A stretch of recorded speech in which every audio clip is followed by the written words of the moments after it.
Chairman Malir town Jan Muhammad Baloch نے کہا ہے کہ ملیر ٹاؤن کی حدود میں رہنے والوں کو تمام تر بلدیاتی سہولتوں کی فراہمی کے لیے بروقت کاموں کا آغاز کر دیا گیا ہے۔ ہم انتظار نہیں کرتے، ہم لوگوں کو سہولیات کی فراہمی کو یقینی بناتے ہیں۔ چیئرمین ملیر ٹاؤن جان محمد بلوچ نے Syed Muzammil Shah, vice chairman town municipal corporation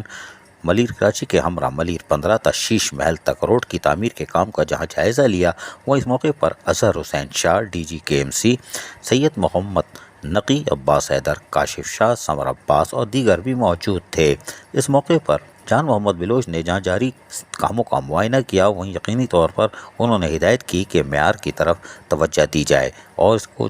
اس طرح بنایا جائے کہ آنے والی بارشوں میں بھی اس پر کوئی اثر نہ ہو اور لوگوں کو، خصوصاً کاروباری لوگوں کو جہاں سہولتیں میسر آئیں گی اور صاف ستھرا ماحول میسر آئے گا، وہیں لوگوں کو بہتر سفری سہولتیں بھی میسر آئیں گی۔ چیئرمین ملیر ٹاؤن جان محمد بلوچ نے کہا کہ ہمارا تو پہلے دن سے عزم عوامی خدمت تھا اور یقینی طور پر ہم عوامی خدمت کے لیے آئے ہیں اور بلدیاتی افسران کا کام بھی لوگوں کی خدمت ہے، یعنی ان کے مسائل حل کرنا، جس کی کہ وہ تنخواہ لیتے ہیں۔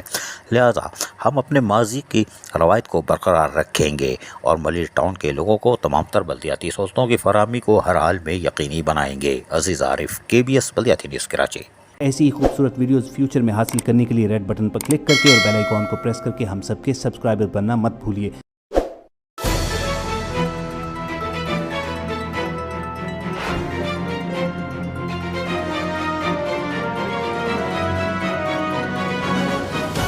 KBS بلدیاتی نیوز۔